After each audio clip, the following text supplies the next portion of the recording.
So hi guys, welcome back to my channel. And today, magstorya ta og mga reasons sa imo nga magpangita gyud best friend. So first, kailangan mangita kag best friend sa school.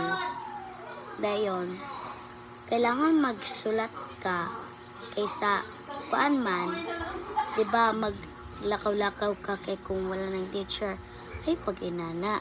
Pagpangitag tao ang nagsulat o nagdrawing, pag-awat sa ilaha.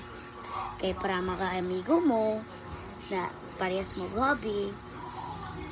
So mag-stay lookout yun kayo mo guys. Kay karang mga best friends sa sahay, dili makakuan sa imo. Kay kaulit siya, na dili ni maglibrihan sa eskwelahan. Pero kanay mong best friend pangita kay kanang dili ko ano nimo, kanang dili agkaulit sa imo nga dili librihan siya. So kailangan gid nimo magstay lookout kay dito sa eskwelahan kay daghan kay bully. Parehas sa ako, nagdaghan akong best friends. Kay tungod sa ako, daghan kay nagsulat na ako sulata ra ko.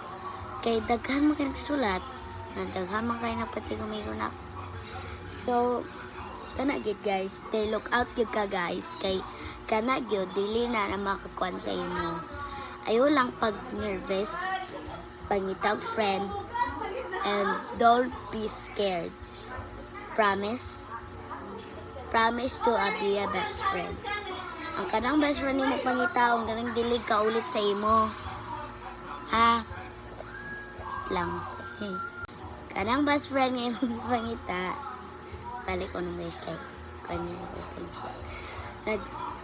Kanang best friend imong gipangita, kanang dili ka ulit sa imo nga matagad imong gamit, ako imong gamit or hulman. Kanang imong pangita na best friend nga dili ka ulit. Dili kila ka kakasa. So, mo na inyo stay lookout on ha. So, thank you for watching my videos. Bye!